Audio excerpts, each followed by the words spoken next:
Hi everyone, welcome to my channel. This is Revealing the Narc. I'm so glad you're here. Please like and subscribe. It goes a long way. And it actually makes me feel really good when I see that there's engagement with my videos. So today I wanted to talk about this ridiculousness. Harry went from being jokingly told he's the spare to actually being the spare in his own life. So this past weekend was Prince Harry's 40th birthday on Sunday, actually. And if you look at all the activities this couple did this weekend, none of them were putting Harry front and center as he should be on his birthday. So this article was published in the Daily Mail, and it says Meghan Markle beams as she and Prince Harry attend Tyler Perry's star-studded birthday bash with Oprah and best friend Gayle King. It's ridiculous. And even the title of the article starts with Meghan first, not Harry. Okay, so let's read the article. Prince Harry and Meghan Markle were all smiles. I don't see Harry's smile in that picture, but okay. As they attended longtime friend Tyler Perry's star-studded birthday bash on Saturday evening. The couple were spotted leaving a $31 million Montecito mansion where they celebrated the filmmaker's 55th birthday alongside a slew of other faces. They appeared to be in great spirits, with Meghan, 43, grinning and giggling next to her husband, 40, in the back seat of a black Range Rover. While Meghan's outfit wasn't visible through the car window, Harry was seen in a gray suit. Meghan appeared to be wearing her diamond engagement ring and her wedding band, and she kept her long brown locks pulled back in a ponytail. Okay, and so here's one of the first pictures. Prince Harry and Meghan Markle were all smiles. You can't see that Harry is smiles at all.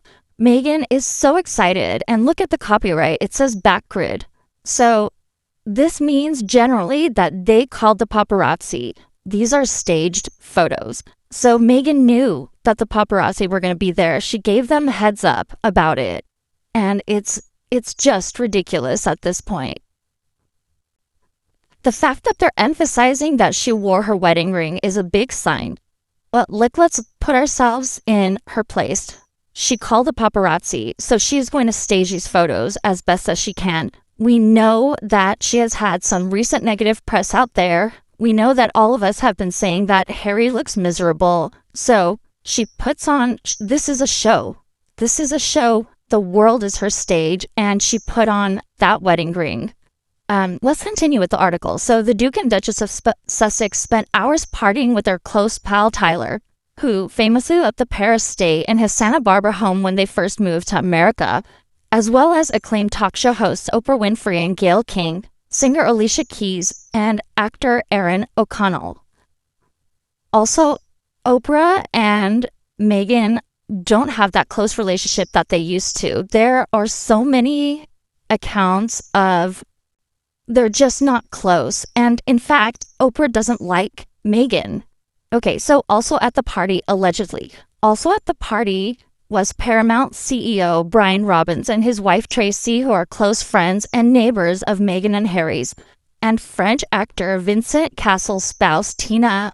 I can't pronounce that. So I wonder if this was another attempt at a pitch like they did at Lion King with Disney, and I don't remember. I think it was Bob Iger, but I might be wrong. I don't remember. But so their neighbor is the CEO of Paramount, and they still can't find a job. So, okay. A worker from a nearby lighting company, seemingly hired to help decorate for the party, said he was leaving, that there was a lot of music, dancing, and singing. Lots of speeches and food, too.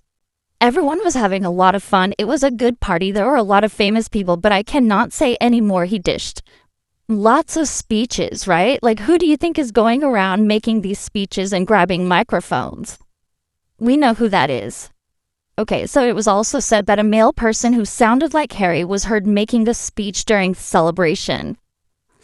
Maybe. Who knows? Meghan maybe let him talk for a couple of minutes while she gave him the side eye. Harry and Meghan arrived about 7 p.m. and stayed for roughly 4 hours before leaving a little after 11 p.m. So that means there were cameramen staying there for 4 hours, or they were called like, hey, we're going to get there around 7 and then come back at 11 to take pictures of us leaving. They were driven by a professional driver and accompanied by a security detail as well as an unknown friend. The party, which was held inside 6-bedroom, 8-bathroom, 8,379 square foot abode in Montecito, occurred one day after Tyler's 55th birthday and one day before the Duke of Sussex's 44th birthday.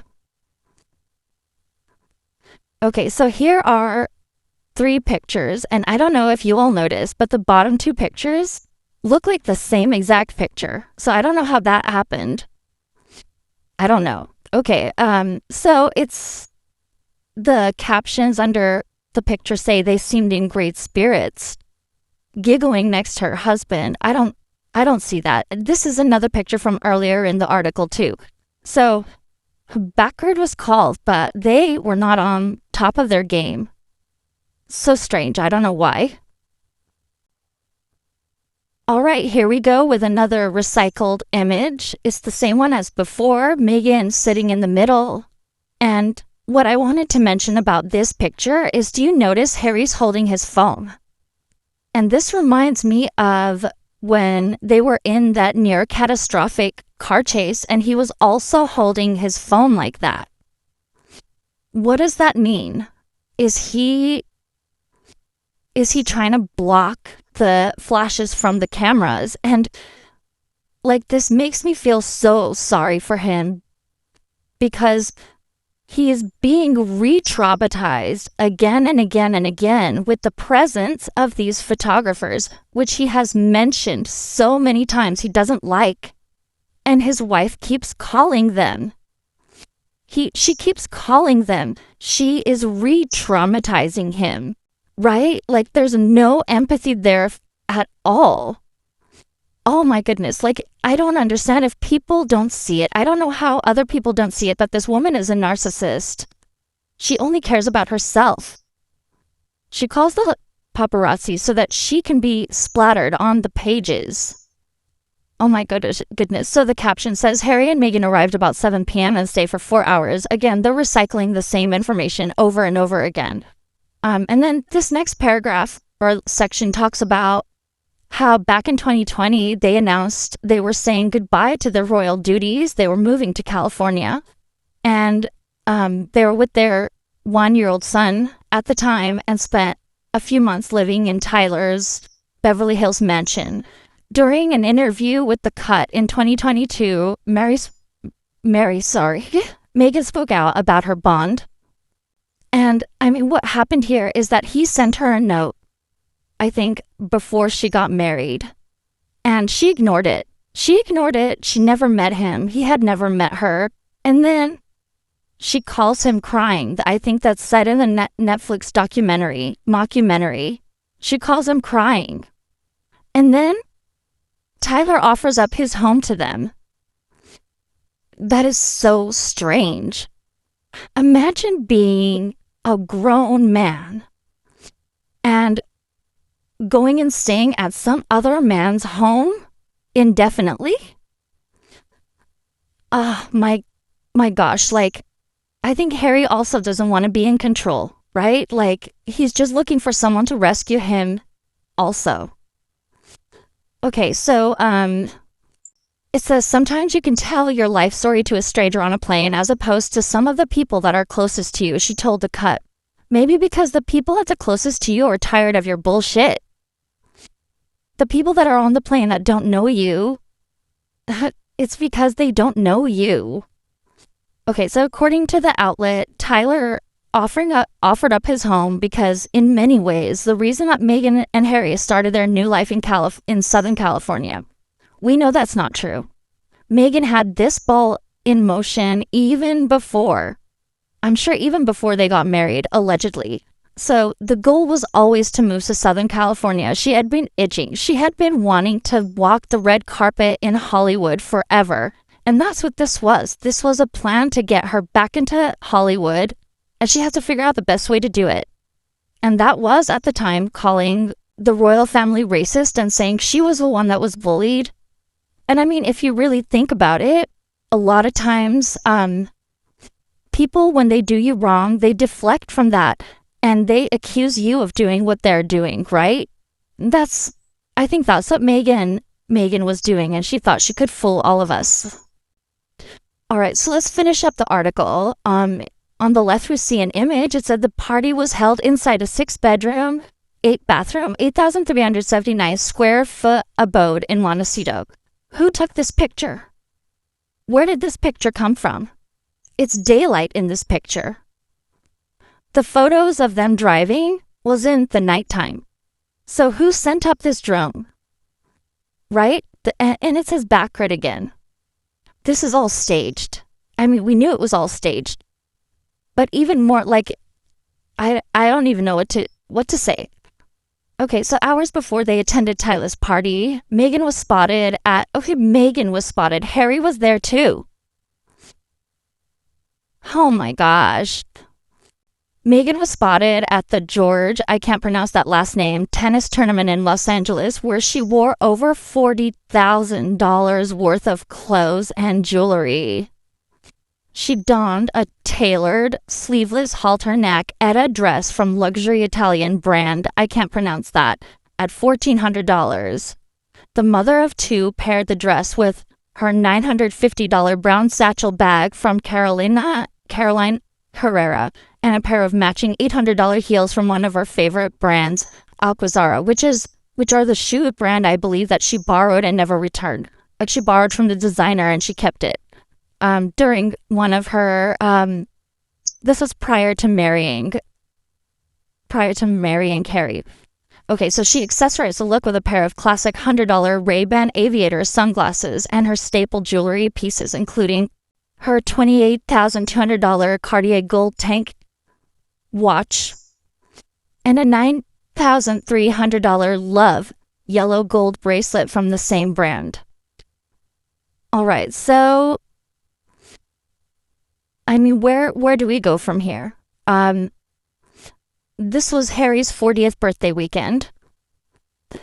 On Saturday, it's a long drive to go from LA back to Montecito, and then to get dressed is at least 2 hours, right, of a drive.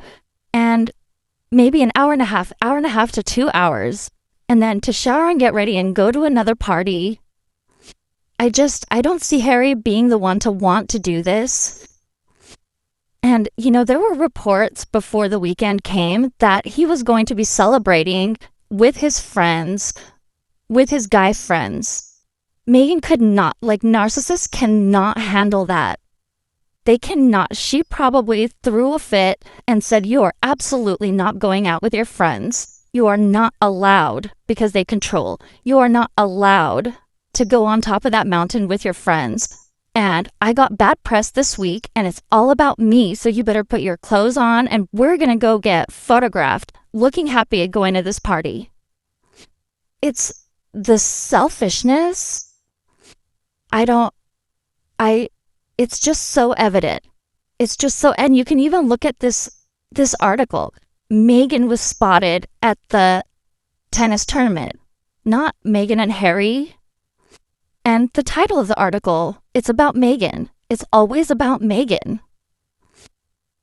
All right, I think I'm done with my rant. Yeah, so thank you all for listening to this. I'd love to hear your comments. And please like and subscribe. It goes a long way. And I can't wait to create another video and see what you all have to say about that soon. Thank you. Bye.